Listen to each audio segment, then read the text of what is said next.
o'sha Alloh taborak va taolo yemadigan daraxtni yeb qo'yganlaridan keyin u kishi o'zlarini xatolarini sezdilarda, men bunday qilmasligim kerak edi deyaptilar. Lekin bu xatoni o'rnini qanaqa qilib to'ldiraman? Uni kechirimini qanaqa qilib so'rayman deyaptilar. Buni tariqasini bilmayaptilar. Qanaqa qilib kechirim so'rashni tariqasini bilmayaptilar. Shuningcha Alloh taborak va taolo aytayaptiki, a'uzu billahi minash shaytonir rojim, fatalaqa adamu min robbihi kalimatin fataba alayhi.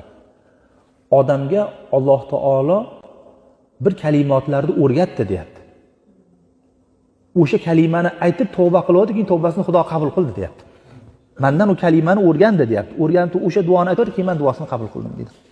Nima deb duo qildilar? Robbana zalamna anfusana. Ey Robbim, biz o'zimizga zulm qilib qo'ydik dedilar.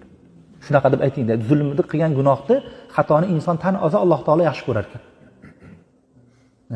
Qilmaganman deyishlik, tan olmaslik, e'tirof qilmaslik mutakabbirlikdan bo'ladi. Robbana zalamna anfusana. Biz o'zimizga zulm qildik. Va illam taghfir lana. Agar sen bizni mag'firat qilmasang, va tarhamna, holimizga bizni rahm qilmasang, lanakunanna minal xosirin, katta ziyonkorlardan bo'lamiz dedilar. Shu duoni ki Alloh taolo qabul qilgan.